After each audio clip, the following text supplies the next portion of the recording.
ओम नमो नारायण. मित्रांनो, आजकाल संपूर्ण जगामध्ये कॅन्सरचं प्रमाण खूप वाढत चाललेलं आहे. परंतु कॅन्सर होण्याच्या आधी आपली बॉडी पहिले सिम्पटम्स देते मित्रांनो, की मला कॅन्सर होऊ शकतो. ते काय? जर समजा तुम्ही उदाहरणार्थ गुटखा खात असाल तर गुटखा तुम्ही तोंडामध्ये जर ठेवला तर तिथं ज्या मुखाच्या मधल्या ज्या स्पेसिस आहेत मित्रांनो, त्या आवश्यकतेपेक्षा लाळेचं स्त्रावण करतात आणि आवश्यकतेपेक्षा लाळेचं स्त्रावण जास्त केल्यानंतर तिथं काय होतं की तिथं तुम्हाला एक खड्डा पडतो, जखम होत आहे. मित्रांनो, ते जखम झाल्यानंतर तुम्हाला मी घरगुती उपाय सांगतो. जर ते झालं ना तर जास्वंदाचं फूल असतं ना मित्रांनो, त्याचे पानं घ्यायचे आणि नुसतं रात्री जे आहे तुम्ही गुरडी करायची पाण्याने, कोमट पाण्याने, मिठाच्या पाण्याने, आणि जास्वंदाचं एक पान फक्त तिथं ठेवायचं. चावून चावून चावून भेंडीच्या भाजीचं जसं भेंडी जशी चिकट असते तसं ते पान चिकट असतं, तर ते चावून चावून तिथं ठेवून द्यायचं. मित्रांनो, फक्त 7 दिवस ठेवा. जर तुम्हाला असं तंबाखू गुटखा खाल्ल्याने जर तुमच्या तोंडामध्ये काही त्रास झाला असेल तर निश्चित तुम्ही त्या ठिकाणी जे आहे जास्वंदाचं पान, तर सर्व महाराष्ट्रभर अवेलेबल आहे आपल्याकडं, ते पान चावून चावून त्याचा चिकटावा पानाचा त्याच्यामध्ये लावायचा आणि ते थुकून टाका. रात्रभर तसंच ठेवा. दुपारचं जेवण, रात्रीचं जेवण झाले की तसं ते पान ठेवून अशा पद्धतीचं तुम्ही त्याच्यापासून घरगुती छुटकारा तुम्ही घेऊ शकता. आणि तुम्ही तिथं गाईचं तूप पण लावू शकता त्याला. परंतु जर समजा तुम्हाला माहीत पडतं की तोंडामध्ये क्रॅक्स आलेले आहेत, तोंडामधला काही भाग तुमचा काळसर झालेला आहे किंवा तिथनं रक्तस्राव होतो, जखमेसारखं झालं मित्रांनो, तरी तुम्ही तंबाखू खाताय, मग कॅन्सर होणार नाही तर काय? कॅन्सर म्हणजे काय? कॅन्सर म्हणजे एखाद्या गोष्टीची पूर्वसूचना मिळतानाही आपण त्यावर काही थोडा उपाय न करणे आणि त्यापासून रेमेडी काही न घेणे. कुठूनही घ्या, ॲलोपॅथीमध्ये घ्या, आयुर्वेदामध्ये घ्या, होमिओपॅथीमध्ये घ्या, ठीक आहे, कुठूनही घ्या, पण रेमेडी घ्या ना मित्रांनो. दुसरं असं आणखी की हे जे ड्रिंक करणारे लोक आहेत, दारू पिणारे लोक आहेत, मला सांगा मित्रांनो, पोटामध्ये तुमच्या आग पडून राहिली, संडास जे आहे, तुम्हाला काही खाल्लं की तुम्हाला संडास होत आहे, पाण्यासारखी तुम्हाला संडास होत आहे. त्यानंतर दारू पिणाऱ्या माणसाला उजव्या हाताला पासळ्याच्या खाली जर समजा टेंडरनेस असेल, जर तिथं तुम्हाला काही जड पदार्थ तुम्हाला जाणवत असेल, कडकपणा तुम्हाला जाणवत असेल, तरी तुम्ही मित्रांनो दारू घेताय. तुमची जेवणावरची पूर्ण इच्छा निघून गेली तर तुम्ही दारू घेता. ते काही क्षणासाठी तुम्हाला आराम वाटतोय ना, काही क्षणासाठी तुम्हाला आराम वाटतो, दारूची नशा उतरली की जसे ते होऊन जातो. मित्रांनो, जर तुम्हाला व्यसनी म्हणजे जे दारू पिणारे लोक आहेत, त्यांनी हे फार महत्त्वाची गोष्ट लक्षात ठेवायची आहे की आपल्याला जर पोटामध्ये आग पडत असेल, जेवणावरची आपली इच्छा जर पूर्णपणे गेलेली असेल, तर मित्रांनो तुम्ही त्या बाबतीला थोडं सिरियसली घ्या. आणि घरगुती उपाय तुम्ही काय करू शकता? घरगुती उपाय तुम्ही असा करायचा की तुम्ही नुसतं अर्धा लिटर दररोज ताक प्यायचं, हळदीचा थोडासा तडका द्यायचा त्याला, आणि हळदीचा तडका देऊन ताक प्या. किती दिवस? 7 दिवस. आणि फक्त भाजी आणि भात खायचा, नुसतं भाजी आणि भात खायचा. आणि कडुनिंबाची कोवळी पानं जे आहेत हे 25 पानं मित्रांनो, सकाळी 25 आणि संध्याकाळी 25 खा. तुमच्या पोटाचा त्रास निघून जाईल. काही लिव्हर सोरायसिसमध्ये होत असेल किंवा काही तुम्हाला त्रास होत असेल तर त्यापासून तुम्हाला त्याचा आराम मिळतोय. तिसरं असं मित्रांनो की समजा बिडी पिणारा मनुष्य आहे. आता बिडी पिणाऱ्या किंवा सिगरेट पिणाऱ्या माणसाला मित्रांनो मला सांगा, प्रत्येक सेकंदाला, प्रत्येक क्षणोक्षणाला श्वास आपला मध्ये जातो आणि within सेकंद तो बाहेर पडतो. तर मित्रांनो, एवढ्या ह्या मायक्रो सेकंदमध्ये हवेमधला ऑक्सिजन आपल्या लंग्सला पाहिजे. आणि लंग्स काय करतात? तो ऑक्सिजन तुमच्या रक्तामध्ये मिसळतो आणि तो रक्तामध्ये मिसळल्यानंतर आपलं हे जे आहे आपलं जीवनचक्र चालतंय. परंतु तुम्ही स्मोक घेता, त्यामुळे काय होतं की प्युअर कार्बन मोनॉक्साईड लागतोय तुम्हाला.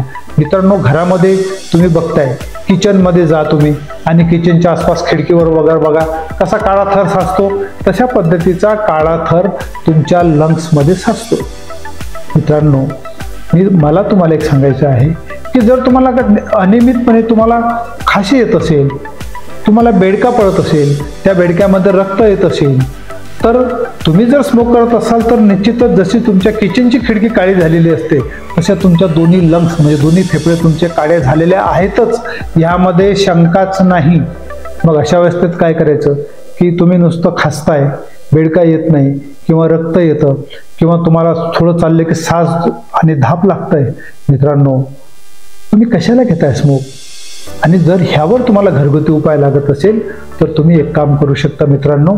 पिंपळाची पाने 3 घ्यायची, ते 5 पाने व त्या आघाडा वनस्पतीच्या मुळ्या हे एकत्र करायच्या. सीताफळाची 2 पाने आणि त्यामध्ये जे अद्रक ज्याला म्हणतो मित्रांनो आपण, हे अद्रक टाकायची थोडी, किती, 1 सुपारी, अख्खी सुपारी जशी असते तशी 1 अद्रक टाका. आणि त्याच्यानंतर तुम्हाला सांगतोय की ह्यामध्ये तुम्ही आपली जे हळद म्हणतो आपण, ती हळद ओली जर मिळाली तुम्हाला तर खूपच छान मित्रांनो. सुपारीच्या आकाराची ओली हळद टाका आणि ह्याचा तुम्ही ज्यूस तयार करा. तुम्ही दररोज सकाळी आणि संध्याकाळी हा ज्यूस किती दिवस प्यायचा मित्रांनो? त्याच्यामध्ये काळे मिरे पण थोडे तुम्ही घालू शकता, 4-5 काळे मिरे पण एका वेळेला घालू शकता तुम्ही. हे तुम्ही किती दिवस घ्यायचं? फक्त 15 दिवस. तुमच्या लंग्सच्या बाबतीत जेवढ्या तक्रारी आहेत तेवढ्या तक्रारी निघून जातात. त्यानंतर आपण बघतो रेक्टमचे कॅन्सर पण खूप वाढून राहिले आजकाल. मित्रांनो रेक्टमचे कॅन्सर का वाढतात? तुम्हाला संडास कडक होऊन राहिलेली आहे, तुम्ही वेळेवर जेवण करत नाही आहे आणि तुमचे पित्त व्यवस्थिशीर पचत नाही आहे, पोट तुम्हाला व्यवस्थिशीर साफ होत नाही आहे, ॲसिडिटीचं प्रमाण तुम्हाला खूप वाढलेलं आहे. ह्या सर्व गोष्टीमुळं तुमचा जे मल आहे शरीरामधला, जे संडास आहे ती कडक होते मित्रांनो. काही काही लोकांना तर शेळीच्या लेंड्यासारखी संडास कडक होते. मग काय होतं, हा रेक्टमचा भाग जो असतो संडासचा भाग, तुम्ही जर रेक्टम मध्ये असं तेल लावून जर असं बोट टाकलं तर 3 इंच काहीच नसतं मित्रांनो, ते फक्त चिपकलेलं असतं. परंतु तो मल बाहेर पडत असताना तो मल जो कडक मल आहे तो मधल्या साईडला कुठेतरी स्टिच करून जातो, म्हणजे तुमची स्किन फाडून टाकतो. ती स्किन फाडली की ती जखम उलटी असते शरीराच्या मधून, मग त्याच्यात तुम्हाला भगंदर होऊ शकतो. आणि ती जर जखम तुमची नीट झाली नाही तर तुम्हाला रेक्टमचा कॅन्सर लागतो. मित्रांनो जर ह्या छोट्या छोट्या गोष्टीसाठी आपण ह्यावर जर घरगुती उपाय केला की रेक्टमचा कॅन्सर म्हणजे पोट साफ न होणे किंवा पित्त तुमचे खूप वाढणे, ह्यामध्ये तुम्हाला काय करायचं आहे, स्पायसी पदार्थ तुम्ही खायचे नाही, मसालेयुक्त पदार्थ ज्याला वाटलेले मसाले, काळे मसाले, ठीक आहे, कलमी वगैरे टाकून किंवा फार असे तिखट जेवण करताना सू करणे, हे असे तुम्ही ते बिलकुल खाणं बंद करायचं. नुसतं काय करायचं, अशा लोकांनी ज्यांना काही रेक्टमचा कॅन्सरचा त्रास आहे किंवा पोटाच्या विकारामुळे रेक्टम कॅन्सर होऊ शकतो आणि तुम्हाला संडास साफ होत नाही म्हणून, तर मग तुम्ही नुसतं काय करायचं, भाजी आणि भात, मद्रासी लोकांसारखं दोन्ही वेळेला 15 दिवस रेग्युलर तेच जेवण करायचं आणि प्रत्येक जेवणामध्ये 50 मिली तूप तुम्ही खायचं मित्रांनो. आणि तेच तूप घेऊन जर तुम्हाला संडाच्या जागेवर आगावर होत असेल तर ते तुम्ही घेऊन काय करायचं, तूप शेंगदाणा एवढं घेऊन संडाच्या जागेवर तुम्ही असं इन्सर्ट करून टाकायचं दररोज संडास झाल्यानंतर. मित्रांनो 15 दिवसाची पथ्य पाळा. प्लस तुम्ही काही ड्रिंक करत असाल, बाकीच्या काही गोष्टी करत असाल त्या बंद करा. काहीच ट्रीटमेंट घ्यायची जरूरत नाही, एवढ्या नुकसानीच तुम्ही तुमचं ठीक होऊ शकता. आता मित्रांनो ब्लड कॅन्सर, मला सांगा तुम्ही ब्लड कॅन्सर का होतो? ब्लड कॅन्सरमध्ये आपल्या शरीरामध्ये जसं तोंडामध्ये लाड येत आहे तसे आपले जे शरीराचे बोन्स आहेत, त्याला बोन मॅरो ज्याला म्हणतो आपण, त्या बोन मॅरोच्या मधनं आपल्या दररोज तांबड्या पेशी निघतात, लाल पेशी निघतात, पांढऱ्या पेशी निघतात आणि ह्या तिन्ही प्रकारच्या स्पेशीज तिथून नदीच्या म्हणजे जसं विहिरीला झरा येतो तशा पद्धतीचा हा पाझर आपल्या शरीरामध्ये येतो. मित्रांनो हे होत नाही. का होत नाही? तुम्ही अति चिंता केल्यामुळे, अति जागरण केल्यामुळे, अति मैथून गेल्यामुळं, इच्छा नसतानाही तुम्ही तुमचं वर्कलोड अशक्तपणा शरीरामध्ये येतोय, शरीरामध्ये हेमोग्लोबिन कमी झालं तरी त्याकडे तुमचं दुर्लक्ष असतं किंवा काहीतरी चिंता असतं. तर ह्या सर्व गोष्टींमुळे जर तुम्हाला काही असं वाटले की आपलं शरीर जे आहे हे खूपच कमजोर झालेले आहे, की उठताना बसताना श्वास लागतंय, धाप लागतंय, थकवा वाटतोय, मित्रांनो किती 200 रुपयामध्ये CBC नावाची एक टेस्ट होते, त्यामध्ये हेमोग्लोबिन तुम्हाला लक्षात येतो की तुमचा हेमोग्लोबिन किती आहे. मित्रांनो हा हेमोग्लोबिन साठी फक्त 250 रुपयाची टेस्ट करायची.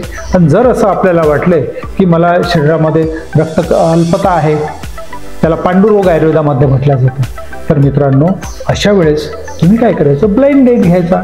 जेवण तुम्ही चांगलं घ्या. तुम्ही तुमच्या जेवणामध्ये जे आहे सर्व जे काही फ्रूट आहेत सर्वच प्रकारचे जे त्या सीझनमध्ये अवेलेबल असेल त्या फ्रूटचा तुम्ही उपयोग करू शकता, आराम करू शकता. आणि ह्यामध्ये घरगुती उपायामध्ये तुम्ही दूध, तूप, मांसरस हे तुम्ही खाऊ शकता, काही प्रॉब्लेम नाही. तर तुमचं इम्युनिटी वाढली पाहिजे ह्याकडे लक्ष द्यायचं तुम्ही. मित्रांनो, कॅन्सर म्हणजे काय तुम्हाला एकच गोष्ट सांगतोय. तुम्ही समजा कुठलेही 10 माणसं घ्या माझ्यासहित, प्रत्येकाच्या शरीरामध्ये कॅन्सरच्या स्पेसिस आहेत. म्हणजे त्या मेलेल्या स्पेसिस असतात मित्रांनो. म्हणजे थोडंफार त्याला ते थोडंफार जे आहे आपल्या शरीरामध्ये करोडो दररोज स्पेसिस मरतात आणि करोडो जिवंत होतात. तर ही सायकल सुरू होत असताना त्यामध्ये जर समजा दूषित स्पेसिस तशाच राहिल्या, त्या जर डिस्ट्रॉय नाही केल्या गेल्या, त्या जर नाही मारल्या गेल्या, तर ते काय करतात, त्या दूषित स्पेसिस एकत्र येतात आणि एकत्र येऊन नंतर मग शरीरामध्ये गाठ करतात किंवा तो अवयव तुमचा डॅमेज होतो. होतं काय, स्पेसिसपासून शरीर बनलेलं आहे आणि त्या स्पेसिसपासून तुमचा अवयव बनलेला आहे. मित्रांनो, तर ह्यासाठी तुमची जी काही अनियमितता आहे तुमच्या म्हणजे शरीरामध्ये, आता शास्त्र काय सांगतं, आयुर्वेद शास्त्र काय सांगतं की निसर्गाच्या प्रमाणे वागणे. म्हणजे काय मित्रांनो, सूर्य उदय झाला म्हणजे तुम्हाला त्यावेळेस तुम्ही झोपेमधनं उठायचं आहे आणि सूर्यास्त झाला म्हणजे त्यावेळेस तुम्हाला झोपायचं आहे. असं आपण करू शकत नाही, कारण की ह्या आधुनिक युगामध्ये प्रत्येकाच्या धावपळी आहेत. परंतु मित्रांनो, तुम्ही 12-12, 1-1 वाजता जर जेवण करत असाल, ज्यावेळेस तुमचे पित्त जठरामध्ये येतात त्यावेळेस तुमचं तिचं अन्न नसतं आणि ज्यावेळेस ते पित्त आहेत ते पित्त खाली सरकून जातात लहान आतड्यामध्ये आणि नंतर तुम्ही जेवण करता. किती चांगलं जेवण केलं, काहीही ते तुमच्या शरीराच्या कामाचं नाही. आणि जेवण तुम्ही काय करता मित्रांनो, स्पायसी, खूप तेज असलेलं. आणि जेवण समजा जर 5ला जेवण तुमचं तयार झालेलं असेल तर ते शिळं अन्न तुम्ही कधी खाता रात्री 12-1 वाजता. हे असं करू नका. अनियमित निसर्गाच्या विरोधात जर तुम्ही जीवन जगलात तरच तुम्हाला कॅन्सरला आमंत्रण होतो. कॅन्सर म्हणजे पाप नाही. कॅन्सर हा साधा सुद्धा आजार आहे मित्रांनो. त्याचं फार मोठं जगामध्ये जे आहे, फार मोठं त्याची आता करण्यात आलं की कॅन्सर लागला की पेशंटच्या रुग्णाच्या पायाच्या खालची पण जमीन सरकून जाते आणि त्यांच्या बिचाऱ्या परिवाराची हालत तर फारच बेकार होते. मित्रांनो, मन हे पण तुमचं एक कॅन्सरला जबाबदार आहे. जर तुमचं मन आनंदी नसेल तर तुमच्या शरीरामधल्या जे काही समजा इथं पिट्युटरी ग्लँड बसलेली आहे, इथं थायरॉइड ग्लँड बसलेली आहे, त्याच्यानंतर किडनीच्या वर ॲड्रेनल ग्लँड बसलेली आहे. आपल्या प्रत्येक शरीराचं फंक्शन हे ग्लँड्सनुसार होत असतं. आणि तुमचं जर मन ठीक नसेल ना मित्रांनो, तर नैसर्गिक तुमच्या शरीरामधल्या ज्या क्रिया येतात त्या नैसर्गिक क्रिया होत नाहीत.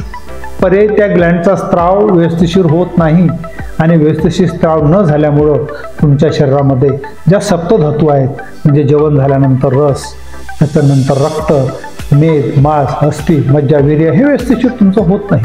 मित्रांनो, ह्या सर्व गोष्टींमुळं, ह्यामध्ये अनियमितता आल्यामुळं तुम्हाला कॅन्सर नावाचा आजार होतो. हल्लीच्या आधुनिक युगामध्ये आपण बघतोय, आपण मित्रांनो कुठे जेवण करायला जातो, उदाहरणार्थ आपल्या समोर त्या प्लॅस्टिकच्या प्लेट आपल्या समोर ठेवतात की त्यामध्ये सिल्वर कलरचा लेअर असतो. मित्रांनो, ते प्लॅस्टिक आहे आणि तुम्ही त्यावर गरम जेवण करता, ते प्लॅस्टिक तुमच्या शरीरामध्ये जात आहे. आणि मित्रांनो, तुम्हाला एक सांगतो, ते काय पचतं काय? एखादी पात्रवाडी तुम्ही घ्या जेवण झाल्यानंतर किंवा जेवणाच्या आधी आणि त्या पातळीला मित्रांनो आग लावा, ती पूर्णपणे राख होत नाही. त्यामध्ये काहीतरी प्लॅस्टिकचे मॉलिक्यूल असे जमा होतात. मित्रांनो, प्लॅस्टिक तुम्ही खाऊन राहिले की जे प्लॅस्टिक 1200 वर्ष जमिनीमध्ये जरी गाळून ठेवलं तुम्ही तर ते पिघडू शकत नाही, ते वितळू शकत नाही, डिझॉल्व्ह होऊ शकत नाही. तुम्ही शरीरामध्ये घेऊन राहिले, नका खाऊ तसं जेवण. त्यानंतर चाय घेण्यासाठी आपण जातोय मित्रांनो, चाय पिण्यासाठी तुम्हाला कप मिळतात. त्या कपमध्ये पण मधल्या साईडला एक प्लॅस्टिकचं लेअर तयार करण्यात आलेलं असतं. प्लॅस्टिकचा कप तुम्ही कधी जाळून बघितला का? बघा जाळून, त्यामध्ये पण मायक्रोप्लॅस्टिक्स असं जमा होऊन जातं. तुमचे आतडे खराब होतात, लिव्हर खराब होतात, तुम्हाला रेक्टमचे कॅन्सर लागतात आणि त्या मायक्रोप्लॅस्टिकचा अंश तुमच्या शरीराच्या रक्तामध्ये ज्यावेळेस रसासोबत मिसळतो त्यावेळेस पण तुम्हाला ब्लड कॅन्सर नावाचा आजार होऊ शकतो. मित्रांनो, ह्या सर्व गोष्टीवर लक्ष देणं जरुरी आहे आपल्याला. तुमच्या किचनमध्ये पण जे काही आपण काही अशा जर वस्तू आर्टिफिशियल वापरत असू आपण, त्या आर्टिफिशियल वापरू नका. आजकालचे तवे आहेत सब्जी करण्यासाठी. तुम्ही सब्जी करताय किंवा तुम्ही ते चायनीजच्या तिथं जाताय, त्यांच्या मोठमोठ्या कढया असतात, मधून त्याला प्लॅस्टिक लेअर असतंय आणि त्याला तर आपण स्टिक मारून ते घासून घासून घासून घासून त्याला डाग पडल्या जातं. ते कुठं जातंय मित्रांनो? तुमच्या जेवणामध्ये जातंय. नो मित्रांनो, तुम्हाला एकच सांगतोय की प्लॅस्टिक तुमच्या आयुष्यामधनं गरम पदार्थ त्यावर टाकून बिलकुलच खाऊ नका. तुमच्या किचनमधून प्लॅस्टिक हा पूर्णपणे बाहेर काढा. चाय प्लॅस्टिकच्या ग्लासमध्ये बिलकुल तुम्ही प्यायचं नाही. जरी कागदाचा जरी असेल तरी कागदाच्या ग्लासमध्ये पण ते मधून लेअर मारलेच असतं कंपनीने. मित्रांनो, हे जे काही प्लॅस्टिक आहे हे तुम्ही काढा. घरामध्ये स्वयंपाक करत असताना तुम्ही पूर्वी जसं काही लोखंडी कढया असायच्या, त्या कढईमध्येच तुमचं जेवण तयार झालं पाहिजे. तुमचा तवा पोळी किंवा भाकर भाजण्याचा जो आहे तो लोखंडीच ठेवा पूर्वीसारखा. जरी त्याचा लोखंडाचा काही अंश तुमच्या शरीरामध्ये गेला तर आमचं आयुर्वेद शास्त्र सांगतं की तो लोखंडाचा अंश लोह तुमच्या शरीरामध्ये पाहिजे. भजी जरी काढायची असतील तर लोखंडाच्या याच्यामध्येच तुम्ही काढायचे. आणि तुमच्या आयुष्यामधनं प्लॅस्टिक हा पूर्णपणे त्याला कायमचा रामराम करा. मित्रांनो, कॅन्सर होणे हे पूर्वी काही एवढे कॅन्सरचे रोग नसायचे.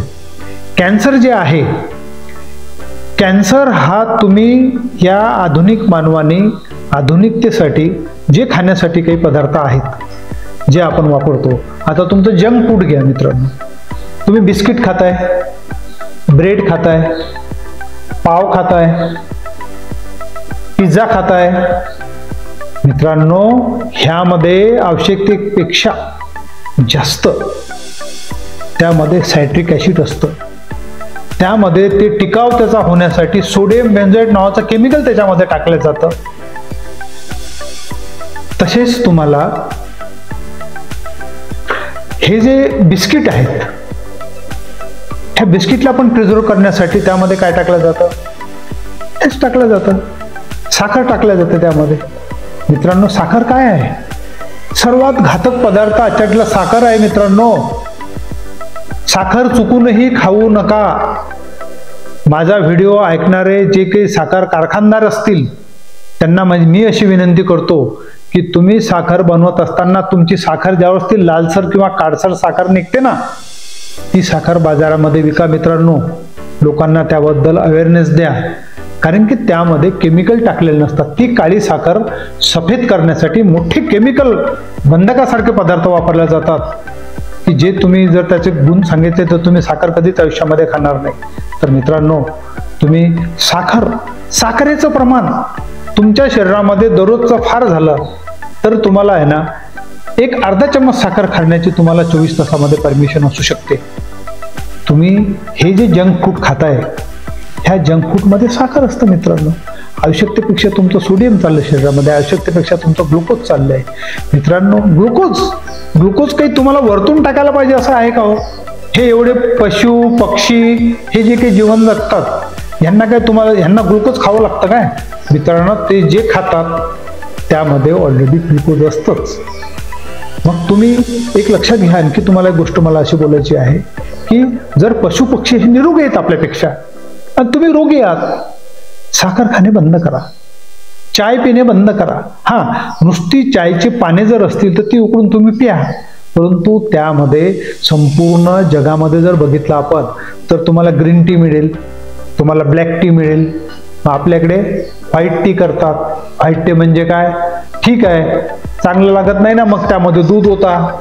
मित्रांनो, नाही. आपल्या देशाची किंवा आपल्या भारतीय संस्कृती ही नाही आहे.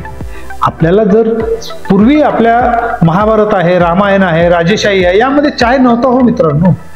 ह्यावेळी दूध पाजायचे. कोणी जर घरी गेलं ना, दुधाचा ग्लास द्यायचे, ताकाचा ग्लास द्यायचे, लस्सीचा ग्लास द्यायचे. ती आपली परंपरा आहे मित्रांनो. आणि तुम्हाला एक आणखी सांगायचं की पीठ आहे, समजा पीठ, ठीक आहे. प्रत्येक मनुष्य आता एक मार्केटमधून ते पिठाची पिशवी आणतोय, 5 किलोची म्हणा, 10 किलोची म्हणा. ते पीठ तुम्ही महिनाभर ठेवा मित्रांनो, तुमचं पीठ खराब होणार नाही. मग त्यामध्ये काय टाकलेलं आहे हो असं की ज्यापासून तुमचं जे पीठ आहे ते पीठ तुमचं चांगलं राहतं आणि तुमच्या घरी तुम्ही स्वतःचं दळण घेऊन जा, तुम्ही 2-3 किलो तुम्ही दळून आणा मित्रांनो, 10 दिवसानंतर त्याच्यामध्ये किडे होतात ना, मग ह्या पिठामध्ये होत नाही, मग त्या पिठामध्ये काय टाकलं जातं? त्या पिठामध्ये केमिकल्स टाकल्या जातात मित्रांनो, जे केमिकल तुम्ही खाताय. मग मला सांगा, असे केमिकल खाल्ल्यानंतर जर तुमच्या शरीरामध्ये तुमचा जो जेवणाच्या नंतरचा जो रस पदार्थ आहे की जो रस पदार्थ रक्त, मेद, मांस, अस्थि, मज्जा, वीर्य 7 धातूपर्यंत तुम्हाला तो बनवतो, तुमचा रसच जर चुकीचा आहे तर तुमच्याकडे मग सर्व आमंत्रण रोगाचंच आमंत्रण आहे मित्रांनो. तुमची इम्युनिटी कमी झालेली आहे ह्या गोष्टीमुळं. मग म्हणाल तुम्ही आता पिठाचं कसं करायचं? तर मित्रांनो, खेडेगावामध्ये बघा, आपल्याला 8 दिवसात जेवढं पाहिजे तेवढंच ते गिरणीवर घेऊन जातात, तेवढंच पीठ दळतात आणि आपलं ते 8-10 दिवसामध्ये जर आणखी दळून आणतात.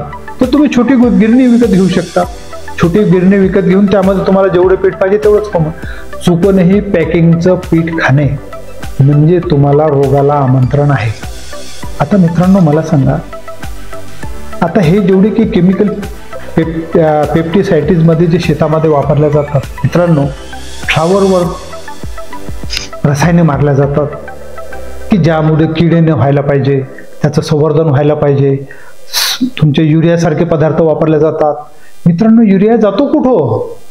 तो तेच झाड घेऊन घेतंय. तर तुम्ही एक काम करू शकता, काही जे आपले शेतकरी आहेत तुमच्या आसपासचे 10-15 फॅमिली मिळून त्या शेतकऱ्याला तुम्ही विचारा ना, बाबा तुझं वर्षामधलं उत्पन्न किती आहे?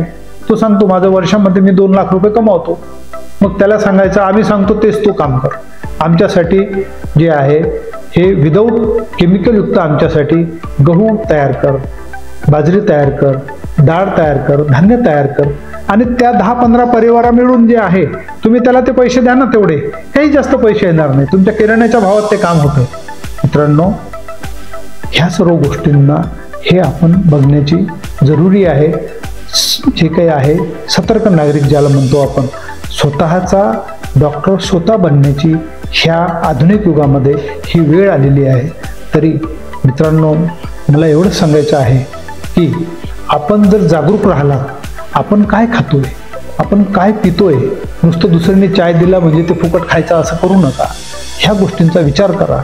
आणि कॅन्सर तर ठीक आहे, हे सांगण्याचं झालं तुम्हाला. मित्रांनो, तुम्ही तो जे प्लॅस्टिक खाताय किंवा जे मी तुम्हाला आता बोललोय ह्या गोष्टींवर, आता तुम्हाला एक सांगतो, हे बाहेर जे कोल्ड्रिंक्स आहेत तुमचे, काय आहे कोल्ड्रिंक्स मित्रांनो? तुम्ही कोल्ड्रिंक्स घेताय त्यामध्ये काय आहे? सोडियम बेंजोएट आहे, सायट्रिक ॲसिड आहे, त्याच्यामध्ये मोठ्या प्रमाणात मीठ आहे, त्याच्यामध्ये मोठ्या प्रमाणात साखर आहे. हे घातक आहे तुम्हाला हो. तुम्ही नुसती भाजी भाकर खा, तुम्हाला ग्लुकोज मिळणार शरीरामध्ये. आजपासनं जर खायचा असेल तर तुम्ही गुळ खाऊ शकता, गुळ घ्या. गुळाचा चाय जर घ्यायचा असेल तर तुम्ही गुळाचा घ्या, परंतु ह्या गोष्टीवर नियंत्रण करा. आणि नुसता कॅन्सरच नाही तर वात, पित्त, कफ, चर्मरोग, त्यानंतर ह्या सर्व गोष्टींचा कचरा ज्यावेळेस तुमच्या शरीरामध्ये जातोय, तुमच्या हार्टचे ब्लॉकेजेस होतात, तुमच्या रक्तामध्ये तो घाण पदार्थ जातो, तो तुमच्या ज्या काही मृदू भाग असतो त्या भागामध्ये ते चिटकून राहतो आणि मोठमोठे आजार होतात. मित्रांनो, हा व्हिडिओ आपल्याला जर लाईक करायचा वाटत असेल, तुम्हाला जर ही इन्फॉर्मेशन चांगली वाटत असेल तर तुम्ही हा लाईक करा आणि आपल्या मित्रांना पण हे पाठवा. मित्रांनो, सतर्क राहा. बाहेरचं जेवढं काही आहे, आमचे काही आयुर्वेदिक औषधं पण असे आहेत मित्रांनो की ते आयुर्वेदिक औषधं जे आहेत, जे लिक्विड स्वरूपाचे आहेत, त्यामध्ये सोडियम बेंझोएट मोठ्या प्रमाणात टाकलं जातं. बॉयलरमध्ये हजारो लिटर औषध तयार केलं जातं आणि औषध तयार झाल्यानंतर दुसऱ्या दिवशी त्यामध्ये सोडियम बेंझोएट टाकलं जातं. 3-4 दिवशी ती बॉटल मार्केटला येते. घातक, किडन्या खराब होणार, ॲड्रेनल ग्लँडचं फंक्शन खराब होणार आणि मेंटल होणार तुम्ही हे सर्व खाऊन. मित्रांनो, आयुर्वेद शास्त्रामध्ये अशा पद्धतीचे काही असे वरिष्ठ जर करायचे असेल तर ते असं वरिष्ठ आपल्याला 3-3 महिने आम्हाला फर्मेंटेशन ठेवावं लागतं, नैसर्गिक रूपामध्ये फर्मेंटेशन ठेवावं लागतं. मी ज्यावेळेस काही सिनियर अधिकाऱ्यांशी बोललो की सर ह्यामध्ये सोडियम बेंझोएट टाकायला नाही पाहिजे, मग ह्याला तुम्ही एक मॉडर्न आयुर्वेदा म्हणू शकता किंवा आधुनिक आयुर्वेदा म्हणू शकता, परंतु दिस इज नॉट, म्हणजे आपलं पुरातन आयुर्वेद नाही, भगवान ब्रह्मजींनी सांगितलेलं आयुर्वेद नाही आहे. तर त्यांनी सांगितलं की बाबा आम्हाला काही पत्र आले होते की आयुर्वेदिक पद्धतीने काही औषधं जर तयार केलेत आम्ही तर त्यामध्ये किडे पडतात, मग त्याच्यामध्ये आम्ही काय करायचं, म्हणून आम्ही केमिकल इंजिनिअरची टीम बसवली आणि त्यांच्यातर्फे एक रिपोर्ट दिला की ठीक आहे यामध्ये सोडियम बेंझोएट टाका. परंतु मित्रांनो, सोडियम बेंझोएट टाकल्यानंतर त्या लिक्विडचे गुणच बदलून जातात, ते तुमच्यासाठी पॉइझनच आहे, म्हणजे न होणारा रोग पण तुम्हाला होणार. मित्रांनो, हा फार मोठा विषय आहे. हा फार म्हणजे तुम्हाला म्हणजे हे मी आता बोललोय तुम्हाला तर काही कंपन्यांना पण हे वाईट वाटेल, परंतु माझं आयुर्वेदिक प्रोडक्शन करणाऱ्या कंपन्यांना ह्या व्हिडिओच्या माध्यमातून जर तुम्ही ऐकत असाल तर माझी ही विनंती आहे की कुठलंही आसावारिष्ट तयार करत असताना, मग तुमचं लोहासव आहे, अशोकारिष्ट आहे, अर्जुनारिष्ट आहे, बबुलारिष्ट आहे, द्राक्षासव आहे, काही जे आहे ह्यामध्ये सोडियम बेंझोएट टाकू नका. आणि तुम्हाला जर ते प्रॉडक्ट बनवता येत नसेल तर माझ्याकडे या, माझी पण एक फार्मसी आहे, मी तुम्हाला तो प्रोडक्ट कसा नॅचरल रूपामध्ये बनवायचा ते सांगतो. मित्रांनो, आपण लोकांच्या आरोग्याशी खेळत आहोत, तर ह्यासाठी आपण विचार करणं फार जरुरी आहे. आणि मित्रांनो, मला असं म्हणायचं आहे की आमच्या शिवधाम सरकारमध्ये आम्ही वात, पित्त, कफ, चर्मरोग, हार्ट डिसीज, तुमचं कोलेस्ट्रॉल वाढणे, हाय BP होणे, तुमचं डायबिटीज लागणे, तुम्हाला पॅरालाइज होणे, सर्वच रोगांसाठी आम्ही इथं 200 बेडचं हॉस्पिटल तयार केलेलं आहे शिवधाम सरकार नाशिक येथे. कुठल्याही प्रकारच्या रुग्णाला जर आपल्याला आमच्या ऑब्झर्वेशनमध्ये ठेवायचं आहे तर त्याला इथं राहणे, Ayurvedic treatment, physiotherapy, Panchakarma, acupressure, acupuncture, magnetotherapy आणि आध्यात्मिक चिकित्सा. कारण की आयुर्वेदामध्ये दैव व्याप्राशाय विधी सांगितलेली आहे की ज्या दैव व्याप्राशाय विधीमुळे तुमचं चित्त जे आहे भंग होत नाही. एखादा कोणी तुम्हाला रागात बोलला तरी तुमचं चित्त भंग होतंय आणि त्यावरून बातका बतंग बनवून फार मोठमोठे केसेस होतात. तर मित्रांनो, आता हल्लीच्या युगामध्ये काय झालेलं आहे की गुरु हा प्रकार थोडा कमी पडलेला आहे आणि शिष्यांचंही बरोबरच आहे. कारण की आजकालचे गुरु आपण आता बघतोय, मागच्या 10 वर्षामध्ये त्या गुरु लोकांनी काय काय कारनामे केले ते जगाच्या समोरच आहे.